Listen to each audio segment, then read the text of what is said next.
All right, we've milked that enough. We've milked that enough. I'm having too much fun with ChatGPT. Sorry, people. Sorry. Kingy, how you doing, son? It's been a while, mate. It's been a while since I've graced your channel, mate. Been watching from afar. Loving Literally being in from the afar. chat. Love being in the chat. The chat's been brilliant all year, even though West Ham have been absolute dog shite. But Picking we're up starting now, to though, come son. good. Picking up We're now. starting to come good now. I know. At what point? Because you was like me. You'd all but given up, right? We all had. You'd have to be mad not to. At what point because I know that you're believing now. You're a believer.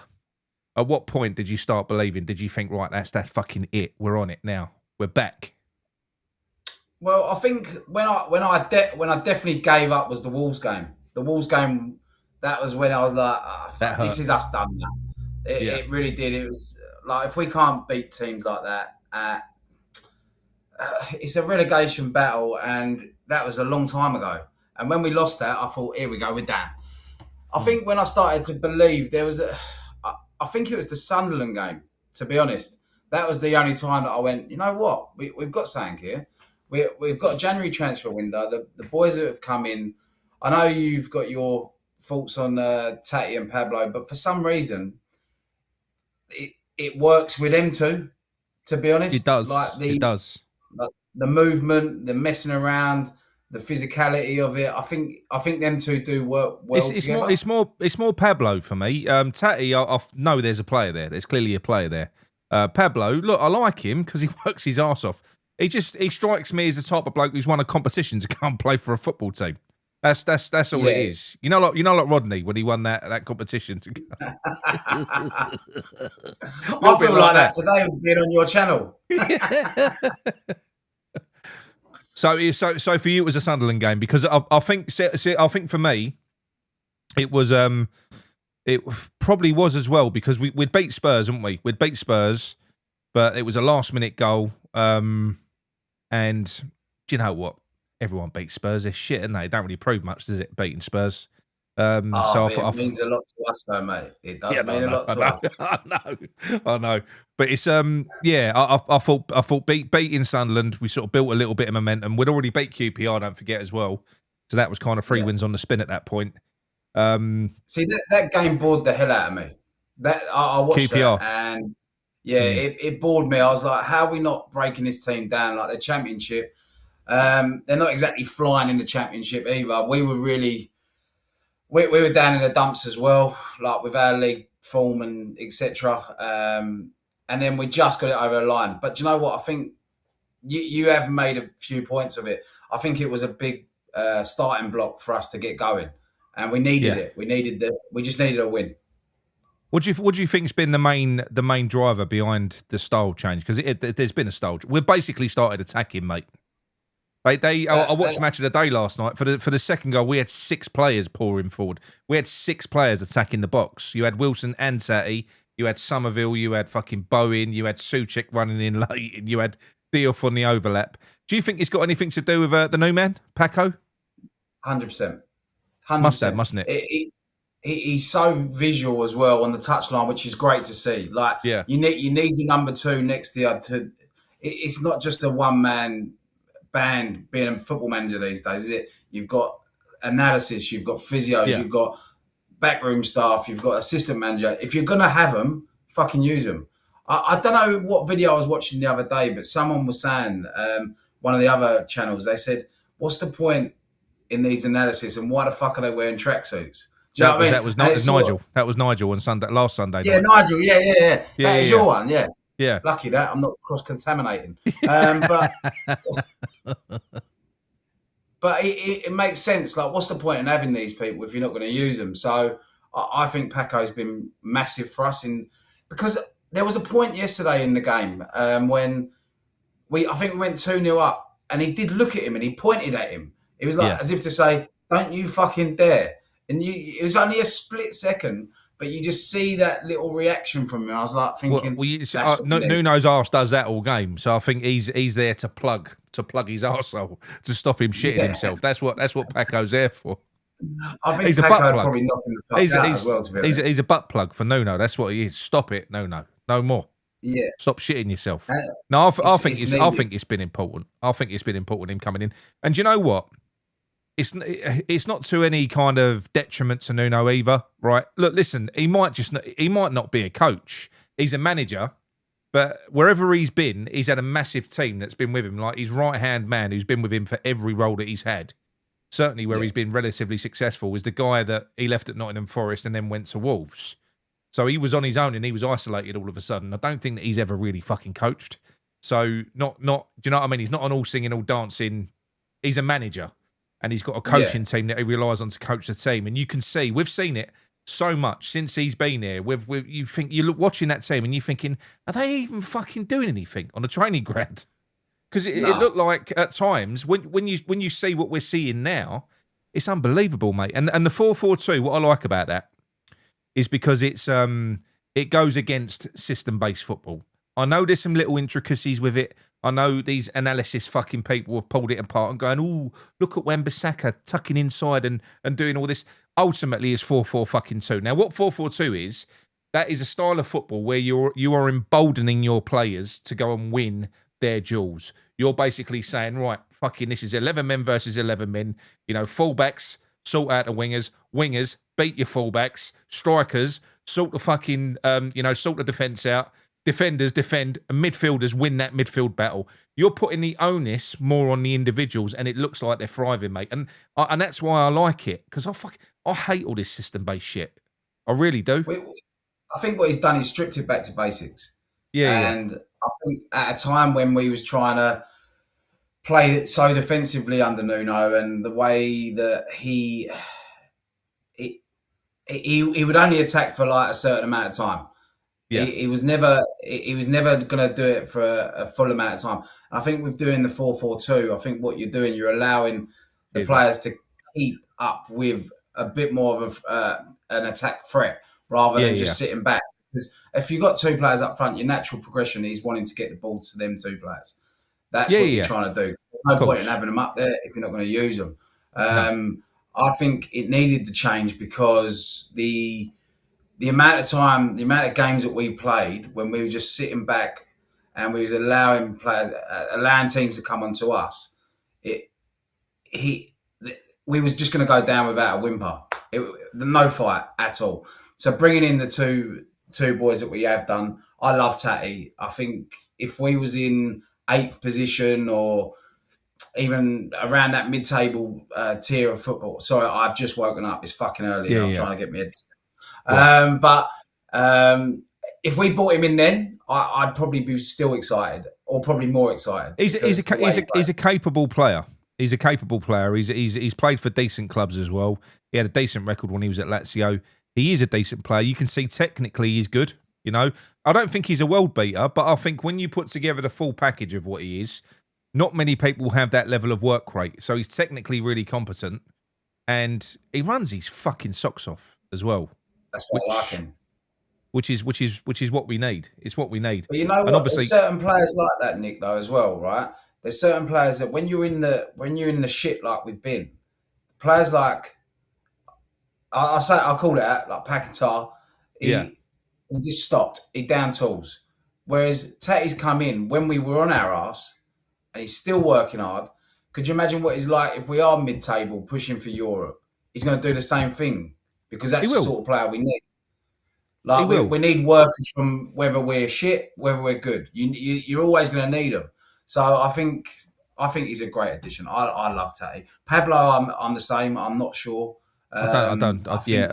Look. He's helped. He's definitely helped because he runs his arse off, and he's kind of his enthusiasm seems to be infecting everyone else, which is good. But saying that, just what I said about Tatty, if we were sitting 8th, 9th, 10th, he's not getting in my team. Pablo. No. So, but look, it's a means. It's a means to an end. I think we've also got to accept as well. I think we did well to land Tatty, but then again, we signed him. We signed him really early on in the window. As that window progressed, they had to get all their business done much earlier than what they did, but they didn't, because we became less and less desirable as that month of January stretched on. We was looking more and more cut adrift. Do you Do you know what I mean? It weren't looking. It was getting harder. It was getting If we had a harder and February harder. transfer window, we would have been all right. Yeah. No, I know. So, but I do think you've obviously got less. It's more slim pickings in January when you're West Ham in a relegation zone, because whoever you're trying to attract on a permanent deal, they've got that clause in there as well. They're going to lose 50% if we get relegated. So fair play. I say that. I mean, Castellanos has doubled his money. So even if he loses half of it, he's back to where he was at Lazio. And I think Pablo's multiplied his salary by about 5,000. I think he's all right now. He ain't got to do Uber Eats no more. He's fine. Oh, that's a good one. I like that. Yeah, He'd probably still miss the fucking drop off as well. Yeah, but no, look, you can't. He has helped, and he's been involved in a few goals as well. And I don't think he knows what he's going to do next. And I think sometimes when you're doing what we're doing at the moment, to have someone that is creating a little bit of chaos, it probably helps. Because if you look at the likes of Bowen and Somerville, they've both come alive, haven't they? Particularly Jimmy. He's fucking mate. What a player he's turned into. I mean, I never anticipated that he could reach this type of level. Do you know what I mean? He's brilliant. I think it got a little bit overshadowed with the cross from Juve yesterday. That little touch around the corner was fucking unbelievable. And not only that, the way he got there first. He shouldn't have been winning that ball. And he managed to get in front of him and knock it round the corner. And that was fucking unbelievable. Are you talking about the shit pass from Fernandes that he made good? Yeah. It was a loose pass. He doubled back and, like you just said, flicked it round the corner. And that's what enabled Diouf to go on and whip that fucking... What a cross. What a cross that was. It was unreal, wasn't it? What a header. Like, that's exactly what we're after, is someone in there who can fucking put their head on something and like actually have someone in the fucking box. Because like when we've had Bowen on his own up there, it just doesn't work. No. Paquetá didn't work. So yeah, I like the two lads. I think they're good. Yeah. Jimmy Somerville has come alive. Like 5 in 5. Jesse Lingard was the last person to do that. I think he could be our Tevez.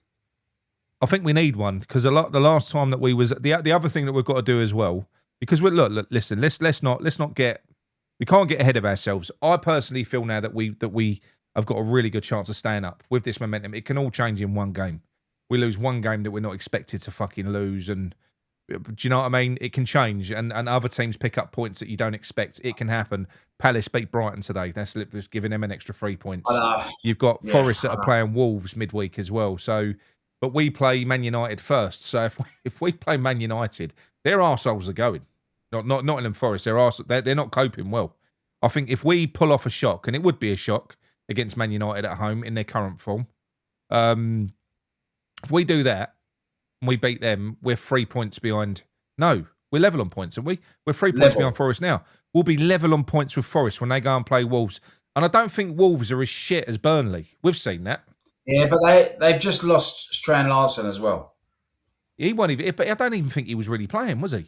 Towards the end, did he play against us? Yeah, but I can't remember. Palace have got him now. Yeah. So. Yeah. No, I know. I know, but I think Forest are the ones that are the obvious ones that we can catch. Before we go on, we will come to the chat in a minute. Thank you everyone for joining us anyway. If you're new to the channel, please subscribe and don't forget, drop a like on the video and hype us up if you wouldn't mind. And for those that don't know, I'm sure most of you do. Kingy's been on the channel several times before. He runs a channel that is now inactive, but I'm sure it will become active again, called Fortunes Hiding Down Under TV. Australian, full of English people. Yeah.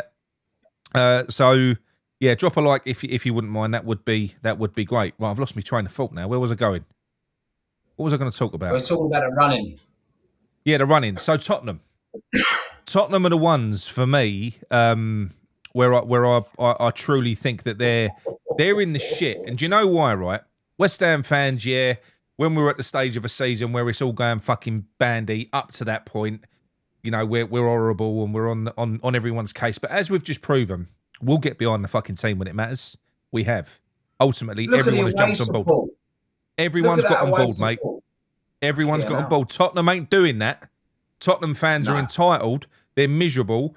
they're going to suck. They're not going to help. They are, whether they want to accept it or not, they're in a relegation battle. We finished above them last year. They finished 17th. This has been an 18-month thing for them now. They're basically shit. That's what they are. So they're being sucked. Mate. They're not. They're being sucked down into this relegation battle now. We was 15 points away from them. Now we're 6. If we beat Man United, we're 3 points fucking away from them. Now, they have got a horrible run throughout. You want to have a look at their February fixtures, mate. It's I haven't seen delicious. It's delicious. Just have a look at it, right? They've lost Romero for 4 games. They've lost Undogi, whatever his name is. They've got loads of other injuries. And they've got Europe as well, which ain't helping them at the minute. They're doing all right in Europe. But I watched them, yeah. But that ain't helping them with their league form. It's not helping them with their league form. And that's what's keeping Frank in a job. So, for mate, could you imagine anything more beautiful, anything more poetic than for us to have gone through what we've been through this year and switch places with Tottenham and for them to go? Could you imagine anything better than that, or would that be like? Do you know what? Is that too much of a? Is that me being a fantasist? Do you know what? I think you just hit the nail on the head there. I think we've got a set of fans at West Ham who we follow them. Look, we do moan. Like let's not get twisted. But when it matters, we fucking come. We get behind them. When it comes to Tottenham fans, you just as you just said, they don't get behind them at all. That all they do is moan. They're entitled. They think they should be up there, and they're not. They're nowhere near it. I don't know where this belief comes from because we know what we are. They don't know what they are. And that's the difference. And if you think that you're good enough and to stay up the way they're playing, they're fucking very much mistaken, mate. They're not an outfit that I don't even like fucking watching them, to be honest. I don't like even when they're on the fucking TV. Well, mate, I'm not being funny. Even as a neutral, I can never enjoy watching them anyway because I hate them. So I don't enjoy it even when they're playing good football. But Frank is. I mean, they're playing the worst brand of defensive football. The worst brand. There was a stat that came out. They have played the least amount of forward passes in the entire league. They don't pass forward. No through balls. It was like they're the least amount of through balls from any team in the Premier League. They're just not getting the ball. They're playing crab football. And we've seen it before with us. It don't fucking work. What works is what we've been crying out for. The reason we're doing well now is because we're attacking. We're going after the fucking game now. And it's teams like that. And that's why I think that Nottingham Forest are going to struggle because Sean Dyche will not change his ways. He is going to try and defend his way out of trouble. It looks like we're browbeating Nuno. Nuno is of the same mindset. He's of the same ilk. But we're bullying the fucking shit out of him. We're refusing to accept it. And he's slowly evolving. He's slowly evolving. He's gone and got an attacking coach because I don't think it's not his brand of football. And you know what? If he pulls it off and we carry on playing good football towards the end of the season, I don't give a fuck whether Nuno stays or not, providing we're getting results and we're watching football that we want to watch. Fine, don't care. Sign as many Mendes players as you want. I couldn't give a shit. As long as the football's good and we're doing all right, I don't care. You know, give yourself a drink when you're doing well, not when we're doing shit. That's what I say, Kingy. With the old Mendes players. I'll tell you what, Sullivan, he'd be looking at Frank, fuck's sake. He sounds like perfect for him, doesn't he? They're really bad, mate. They're really fucking bad. I think what we've done, which I didn't expect us to do, I think we've gone out and tried to change things. And bringing Paco in's massively helped that. Like, we needed to do that. Yeah. And we're looking to stay in this league by the looks of things. January transfer window, I think it would have been better to... I would like to have seen another centre midfielder come in, like as an attacker. We lost a lot. We lost a lot, didn't we? We lost a lot. Yeah. I mean, look, Paquetá, like he's been shit since he's been back at Flamengo, by the way. But yeah, well, he started in the worst possible way, didn't he? That debut. I know. Well, we got some money. Mate, he blasted so many over the bar in the first two games. It's unbelievable. Did you see the bloke? Because sorry, we won't talk about Paquetá so much. In his first game for Flamengo, they brought him on. They was 1-0. Was they 1-0 down? No, they was 1-0 up, weren't they? I think there was one, or it was 1-0. It was 1-0. They brought on Paquetá late in the game. He came on, got an absolute fucking beautiful chance, blazed it over the bar, and then they went down the other end and scored.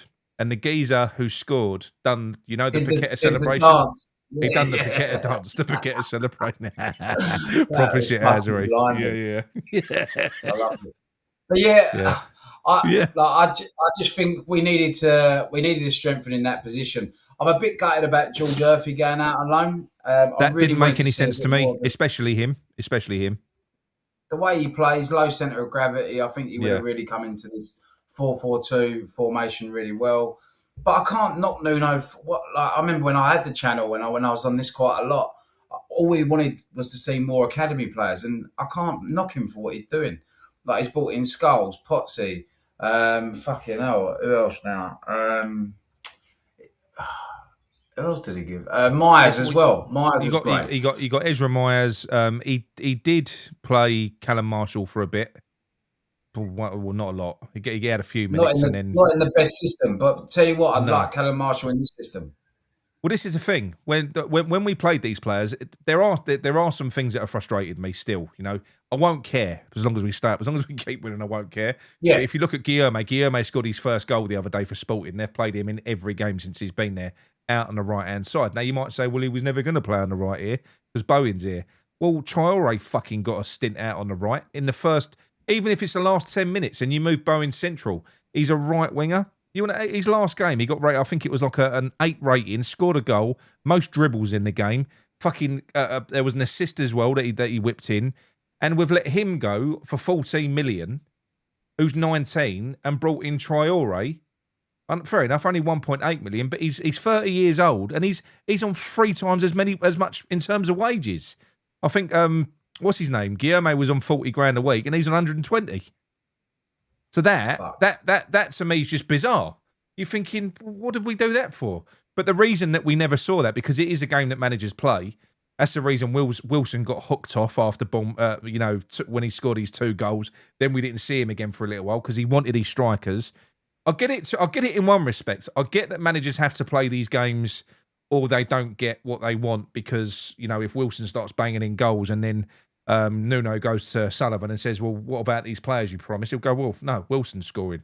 You don't need them. Yeah. What about the winger? I want Traore. Guillaume's doing fucking brilliant. You don't need Traore. So I understand it, but it's still wrong when you think about it.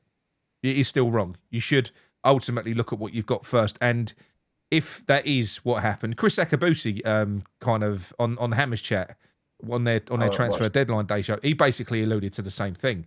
He said they was cutting their noses off to spite their faces, and it was frustration. But when you think about that, if this doesn't work, if what we do towards the end of the season turns out to not be enough, it's going to be because Nuno was playing them fucking games, and we was throwing points away. I still go back to the fucking Leeds and what was the other game? He did the 2 in a row. It was Irvin and Souček. Cheers, Mikey. Irvin and Souček, when he was in the middle, when they put them in the middle, I was just like, is that a power play or is he actually thinking these 2 can work? Because he didn't just do that. He inverted the fullbacks in the same fucking game as well. Yeah. I mean, doing that, it just chucks away 6 points. Even that early in the season, I always thought we was in trouble this year. I thought we'd been in trouble for a few fucking years.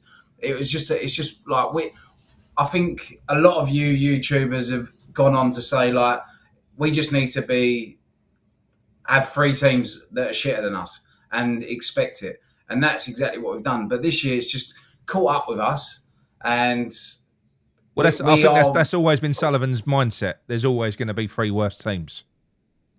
Yeah, but that's so. It's just so frustrating because like we have got fucking unbelievable fans that fucking love this club, and like the away fans at every game. Obviously I don't watch it. I'm watching it on TV, but like you can hear it coming through the fucking screen. You don't hear that with every other club. Like we've got something so special, and just to let us like sort of fade and die and go out of like the league the way we was going, it was just fucking, it's disgraceful, really. In terms of the fans, it does hurt.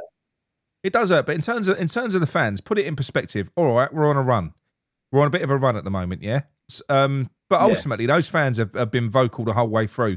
We've been in the bottom 3 for about 4.5, 5 months now. We've been in the bottom three. We might have come out for about a fucking week. We've been in that bottom three for that fucking long. And you know something? We're playing Burnley away from home, a game that if we win, it don't even lift us out the relegation zone. But those fucking fans, mate, wow! Like when you watch the noise was unfucking believable, and that's where if you do look at these some of these other clubs, that's why it's such a shame for us that we lost Upton Park, because Upton Park look the away support has always been the peak fans, you know, in terms of the noise and the tribal feeling that you get. But Upton Park was close. It was really close. And one thing where I look at Leeds, I think it's Elland Road that's going to get Leeds a few more points that they need because of the fucking noise from the fans. Their game. I watched their game against Forest. Was it Friday night for you, like Saturday morning for me? Yeah. So, like, talking about coming through the TV, fuck me, Elland Road was jumping out at me, mate. It was unbelievable. And I was thinking, if there's a team to get out of it, it would be them and stay out of it because of that ground. The ground's unbelievable. Like, they're tight. Fans are on top of the players. And they do get behind their team as well. They want them to stay up. Could you imagine if Tottenham had a fucking ground that was nice and tight? Players would want to fucking walk off.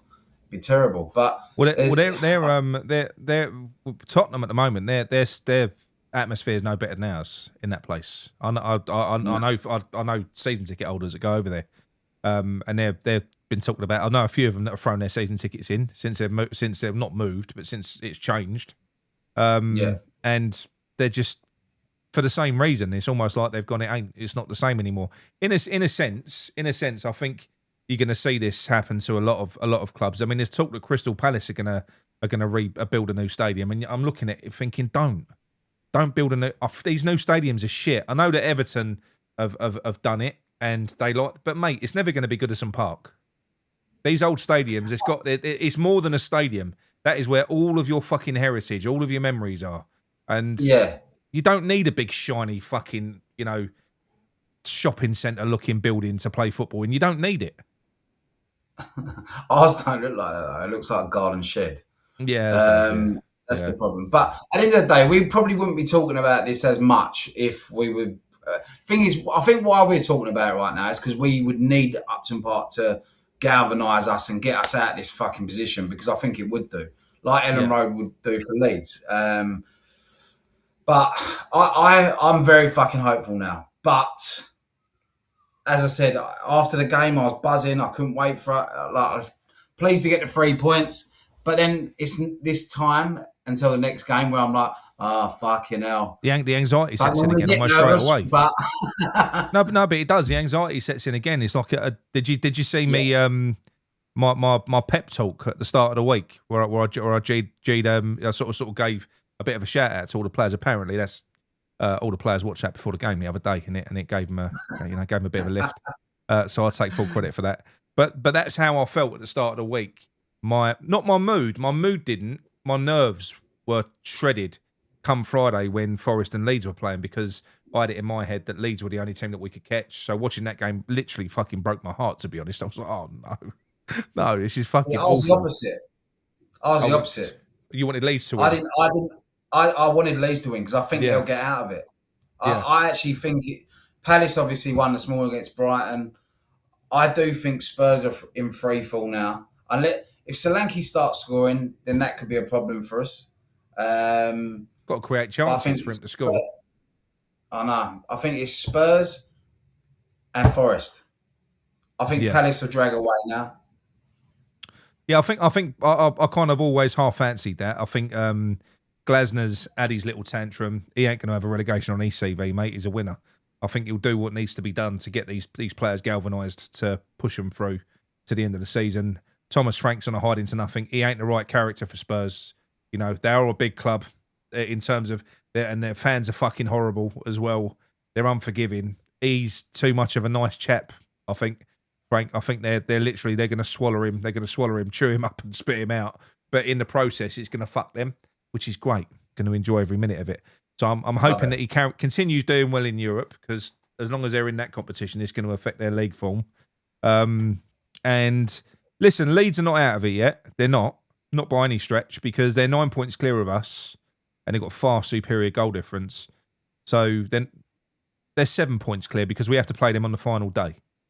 You know, so that you can say that, you know, because we can deduct 2 points from that. Do you think that game's going to be as important? Do you think that is going to be really important, that last game? It's going to go. It's going to go down to the final day.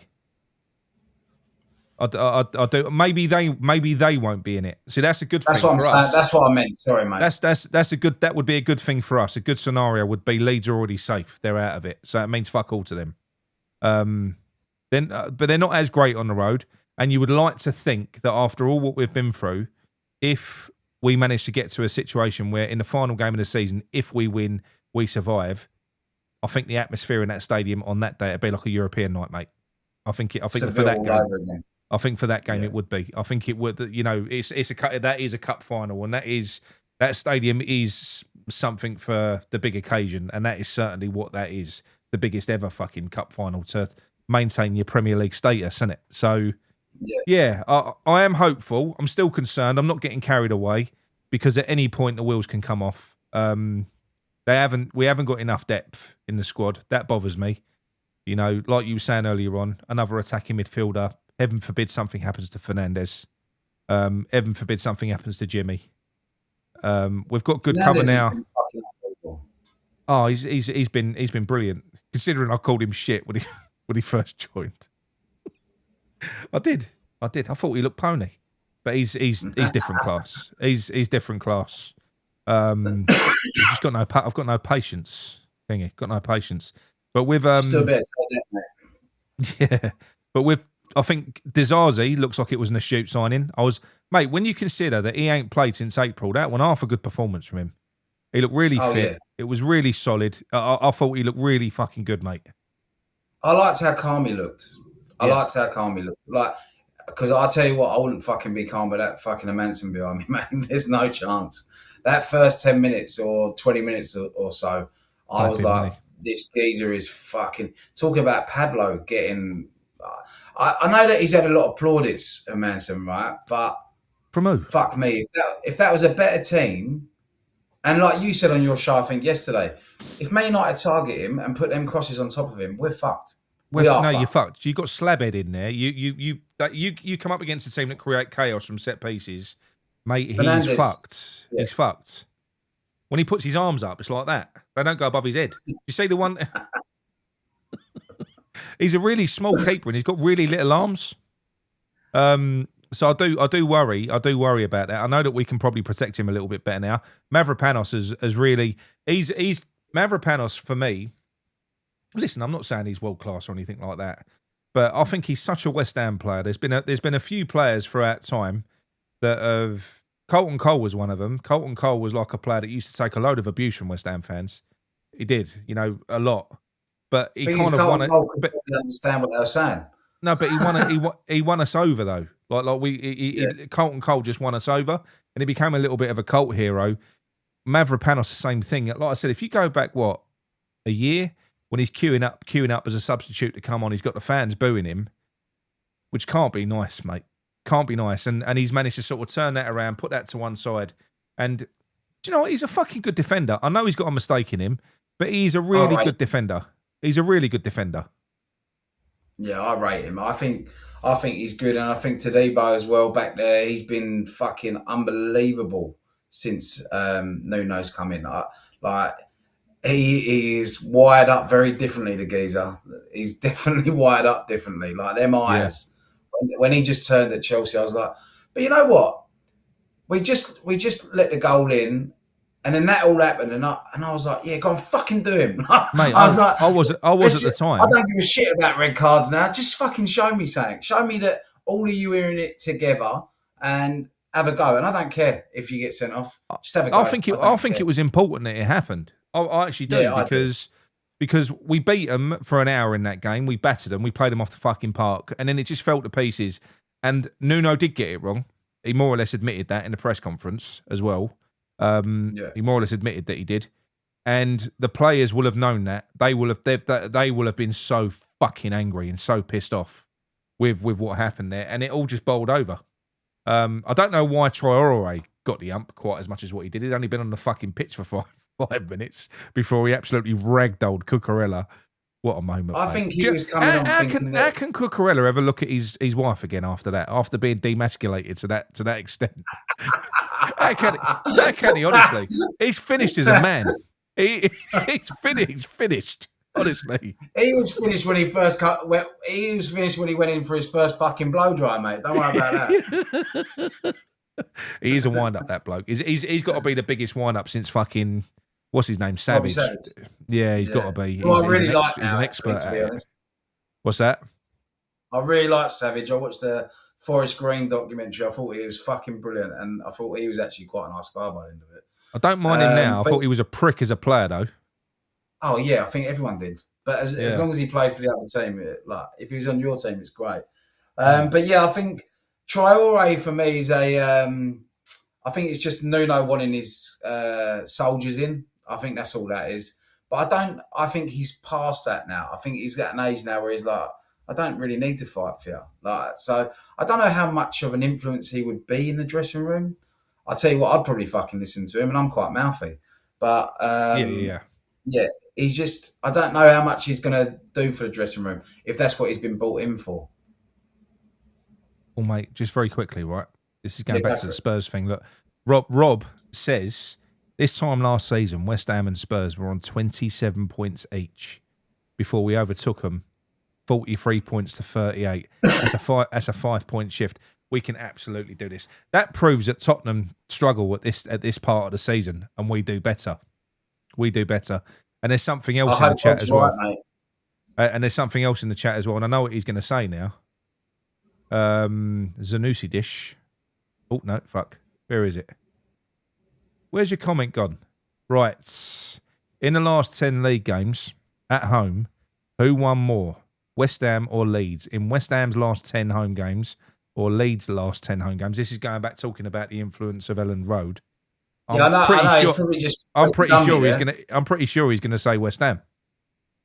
Is that right? I don't know the answer.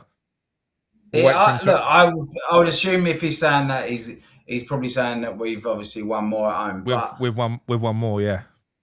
Yeah, but I just think, fuck me. Could you imagine though if we had Ellen Road? That's what I think I'm kind of getting at.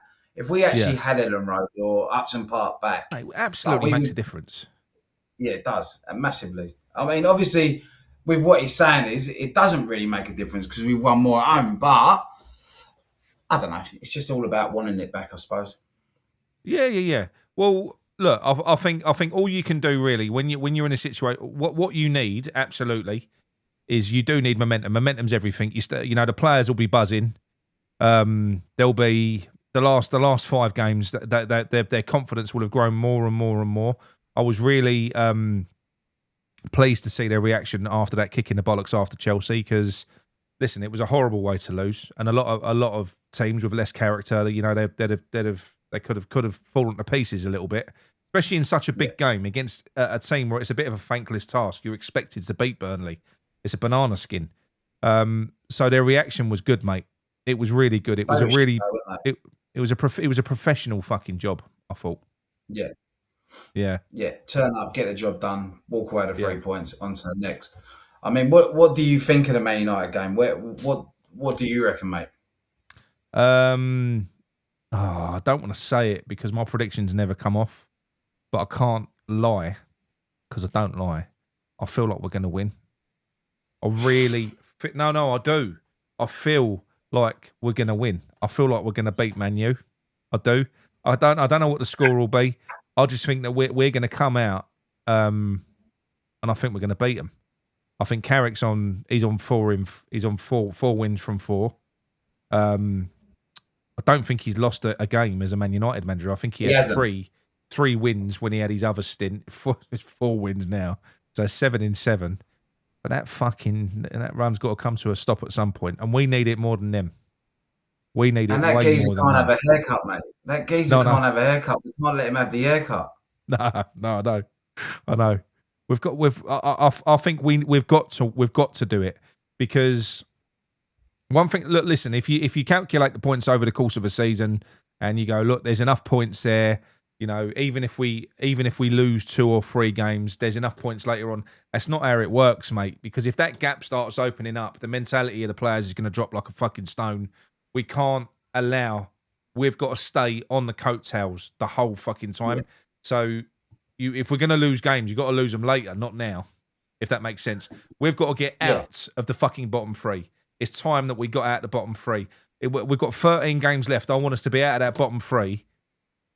By the time there's 10 games left, even if it's by a fucking point, you know. And then when you're in that sort of situation, it's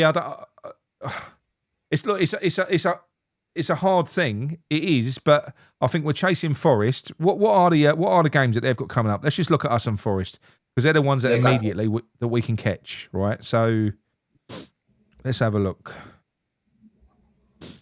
So West Ham, we know that we've got coming up. We've got Man United. We've got 2 home games coming up. We've got and Bournemouth are not in good form. So we're playing Man United at home, and then we're playing Bournemouth. We've got to be looking at a win there.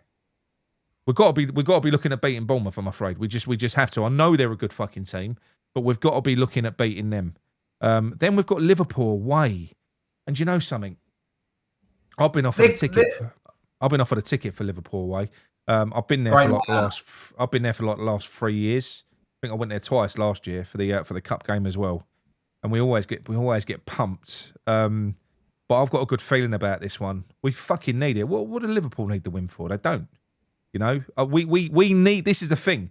We need the win. Our players should be given at least another 10%, 15% of desire. We need a scalp. That's what we need. We need that scalp. Should have been Chelsea. I'll take Man United. I'll take beating Man United. I'd even take beating Man United and drawing with Bournemouth. I just think that we need the big scalp. We've got to beat them. Hopefully beat Bournemouth. And then do you know what? Let's have a look at Nottingham Forest. There's no guarantee that Nottingham Forest are going to beat Wolves. The odds are they will. We thought we was going to fucking beat Wolves. They've beaten us twice this year. So there's no guarantee. They're not playing well. Right now they've got Wolves on the 11th. I think they play a day after us, so they play on the Wednesday. I think we play on the Tuesday. So we could literally close that gap to 0. They'll still be above us on goal difference, but then they're under massive pressure. They're at home, but the pressure will be fucking immense. After that, they've got Liverpool. After that, they've got Brighton and City.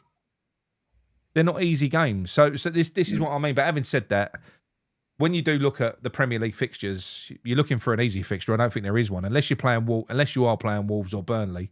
There's no guarantee for any points. I'll say that, but what I reckon is when we looked at these fixtures, I reckon about a month ago, you looked at the run and you go, "We ain't gonna fucking get anything here." And look at the change that you've just had there. Like you were saying, like we weren't gonna win this, we weren't gonna win that. I was probably thinking the same, and then now all of a sudden I'm like, yeah, we probably get that. Oh, we should win that. Like, but a month ago, I was like, we ain't going to win another fucking game. No. So the change in mood has just been fucking unbelievable, and it's been good to see from everyone. Whether we can get it over the line. I'll tell you what's given me the belief as well.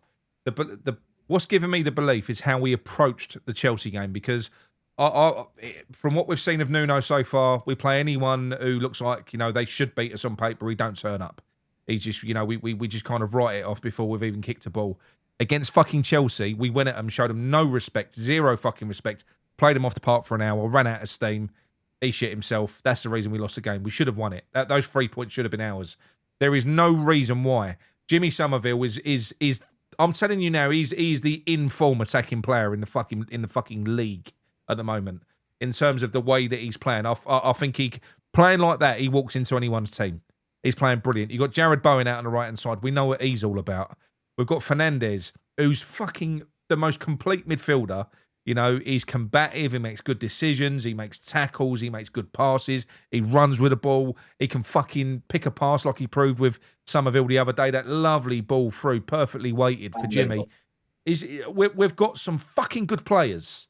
So there is no reason. What we've got now, we've got difference makers.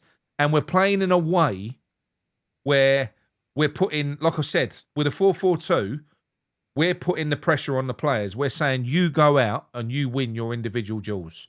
Somerville, it's you against that fucking fullback. Tatty Pablo, it's you against them fucking defenders. And that I think it feels like the players have really reacted to. We could have done this at any point over the last 2 years. I've been screaming out for it. You know, we could have. It's the type of football we all love. It's like you're going. That's what football should be, isn't it? 11 men versus 11 men. The best team wins. The team who want it more. You know, the fucking. It's how it should be. And I think we've got a real chance now because not many teams are doing what we're doing because they're all fucking system-based XG fucking virgins, aren't they? They are. Yeah. It's all about systems and this, that, the other. What we're doing is we're bringing chaos into the equation, which is what that is. Because I don't think we're also looking to go forward a lot more, which is you don't score unless you go forward. So No. but we were going back and sideways so much, and it was just like we are needing goals, we're needing points, Yeah. And the only way we're going to do that is by going forward, and that's what we're doing differently now. Like I listened to Paul Merson's overlap the other night, and he was talking about 90s football, and I think Jill Scott said you were so good with just like turning and going forward straight away, and he was like, well, that's how football should be played, isn't it? You go forward, and that's what we're starting to do now. Like we're actually looking like that old 90s team that wants to just get that ball forward to them two centre forwards. Like whereas before it's just like, no, it has to go through 3 different passes, 3 different fucking passing channels, and then we can go and have a go. Well, actually, no, it doesn't have to be like that. We're in the fucking dogfight and we need a fucking goal. So get the ball forward as fast as you fucking can to them 2 forwards we've just spent 50 fucking million on and make them do a fucking job. Yes, they're not exactly scoring, but I want them to score. Look, even fucking Pablo. Everyone's going to go mental with Pablo. Even I'll go mental with Pablo scores. I don't expect it, but we want them to score. We need him to score. Because you can't put all the pressure on Somerville. I know it's working, but you can't put all the pressure on them. We've got these 2 strikers. We're playing 2 up front for fuck's sake. They need to be scoring goals. But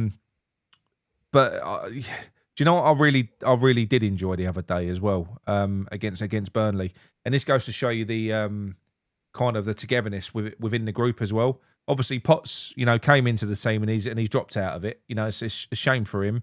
And Scholes as well. He did nothing wrong to be dropped, but he's been dropped as well. Magassa as well. But Potts came on the other day. It's like he was sent on as a fucking hatchet, man, and he embraced it, mate.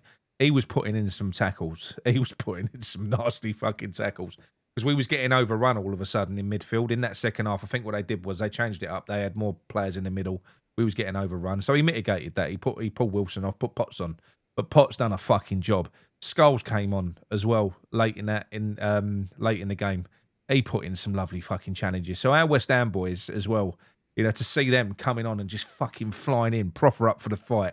I just feel like it's written in the stars now. I do. I know it can go wrong. I know it can. I know the show next week could be very different. That's why I was smiling so much earlier when you was on the up. I was like, I watch you way too often to fucking. This is a nice moment. This is a nice moment that Nicholas is very happy. Mate, and up for it. Mate, you have to believe as well because it don't help. And like I said, I moan a lot. We all a lot of us do. We West Ham fans, we do. We can be grumpy bastards. But ultimately, when it matters, when it comes down to it, when we see, I've always said, if I watch this type of football, then I'll be on the side of the players. I'll be on the side of the manager as well. I can't stand even if you lose. I can't stand negative football. I can't stand losing if you're going out there because I see defensive football as cowardice. I see that as you going. I don't know what the fuck that is. Especially when you play at home. I don't like it. I can't stomach it. And I really enjoy what we're doing at the moment. I think it's brilliant. I think a lot of the people who follow your channel are exactly the same, and I think that's why the community's good.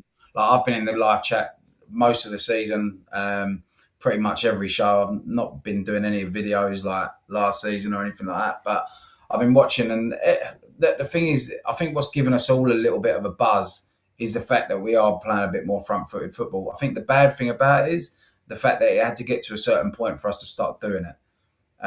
Because it obviously does work. Why didn't we have a go at that at the beginning? We had Wilson We had Marshall. We could have tried it with them two. Instead, we've had to bring in Tati and Pablo to try it now, which is working. I just wish that we'd given it more of a go as our plan A, not plan B and C. That's probably where. And look, we'll worry about what happens next season if we're still in the Premier League. The worry is that we're doing this now because we're throwing the kitchen sink at it because we know we've got to attack. Will he revert? I don't know. I don't know that he will. You'd like to think that if you're a manager, yes, you've got your own philosophy. Yes, you've got this, but you know something? These managers have got to be able to do more than one fucking thing. And it's very important, I think, if you take on the job as the custodian of football for a club, which is what a manager is when you're in control of the players, you've got we do have expectations. We're not Everton. No offence, Everton fans, but Everton, they don't mind defensive football. Historically, they haven't. They don't mind that style, like grinding results out and that type of thing. They've never been a fancy Dan type of team. You know, they're that's kind of their philosophy, is just being tough, rugged, and doing what needs to be done to get the job done. We're not like that. We never have been. We're an attacking team. We don't win much probably as a result of that, because you can never have enough world-class players as what you need to be able to pull it off. We're not Man City, but it's in our fucking DNA. And I think the managers, the custodians of the club, they need to respect that. If you want to be a success, you are ultimately, one thing I liked about Ange Postecoglou with what he used to say, is like when he was at Celtic, even before that. And this is again at Tottenham, you know. What he used to say, that football is for the fans. He says you've got people that are going out there working their bollocks off, spending their hard-earned cash, bringing their kids over here. Football isn't entertainment. It's our job to entertain those fans. That's how it should be. Yeah, it shouldn't be like fucking chess. It doesn't need to be. Well, thing is, how many subscriptions have you got to have to fucking watch football these days? No. Which is a lot of money. Like, so, for example, if you're paying to go to the game, it's what, 200 quid? Yeah. Maybe more. If you're watching on TV, you're looking at about 50 quid for subscriptions a month. Like, if you're paying for something, it is entertainment. Yeah. You're looking for the X factor or something. We're not looking, as you say, for a game of chess. If we wanted to watch a game of chess, we'd put it fucking on YouTube. Simple as that. But the fact that you want to watch entertainment, that's what football is. And Ange has got that bang on right. Football probably hasn't even been the same since he's left Australia. Like the A-League, for example, has just gone completely downhill because it's lost characters like him in the game over here, where they do have a go. But that's a thing across football. Ange Postecoglou is a rare breed of manager that actually does go for it. And he's a manager for the fans. Like a lot of my... Iron Disciple says there, like Ange used to yell at the players at Celtic, stop passing back. Fucking go forward. I'm sorry. And I know there's other people in the chat. You got Dazzy saying, I don't care if it's ugly as long as we win. I know we've got fans like that as well. I do care. I do care about what I'm watching. I think at the moment, I'm probably with Daz in a way where it's like, I just want us to win. I just want us to stay in this league. I don't want to go down. You're talking about now, circumstantially. I'll take that's what I'm saying. No. I don't want to be the Arsenal 1-0 to the Arsenal. I do not want to be that. But I just want to see.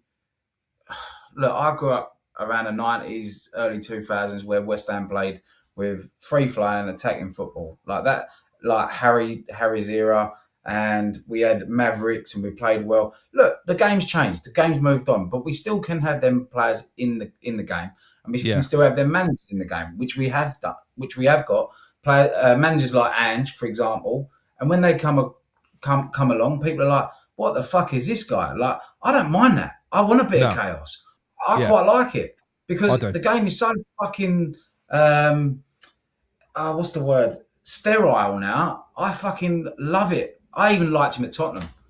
But just because it was something different. I want us to play like that. I want us to play like we've been playing the last few games. Keep that up, and I'll be happy. Can we start the season like that next year? I probably don't think he will, because I think he's just stuck in his ways, maybe, and he'll go back to type. The reason he's doing it now is to get us out of a fucking bit of a pickle. But I do agree. I just want us to stay in the league. I just want us to stay in the league. Yeah. It's important. I think especially for us. I mean, I'm not going to go into all the. It's boring, but it's. I've had it explained to me how bad it would be financially if we went down. Looking at the open accounts that are there, and it's beyond bad. It's beyond bad. If we drop it, it's bad anyway. To be honest, the way that we've been running isn't good. So even if we stay in the Premier League, it ain't great. That's the reason we have to keep on selling fucking players, which is basically it's basically to pay the credit card, mate. That's why we sold Kudus. That's why we sold Paqueta. It's to pay the credit card. Wouldn't it be fucking nice? Wouldn't it be nice if we sent Kudus down with Spurs? That'd be fucking unbelievable. It would be, mate. It would be.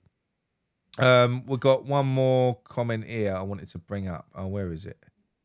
I think, here we go. Look, so we've got Danny Ellis says, you wouldn't pay that money to watch something at the West End if you were getting served up shit week after week.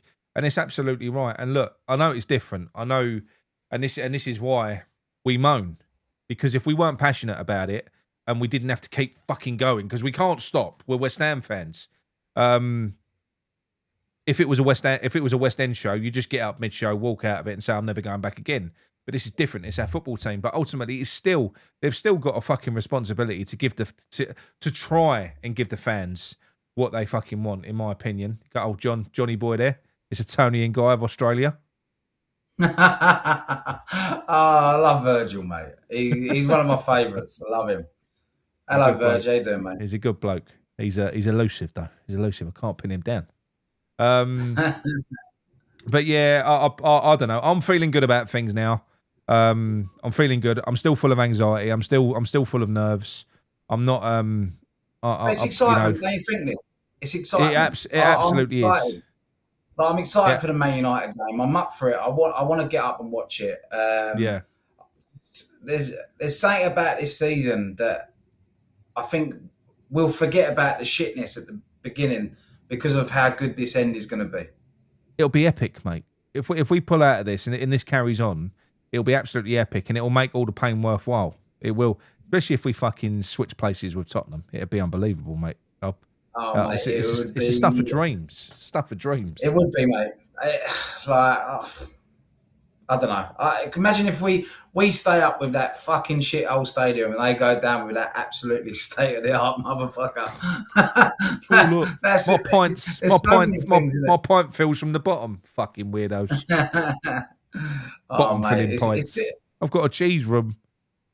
I've really missed being in the chat today. I hope everyone in the chat's doing well.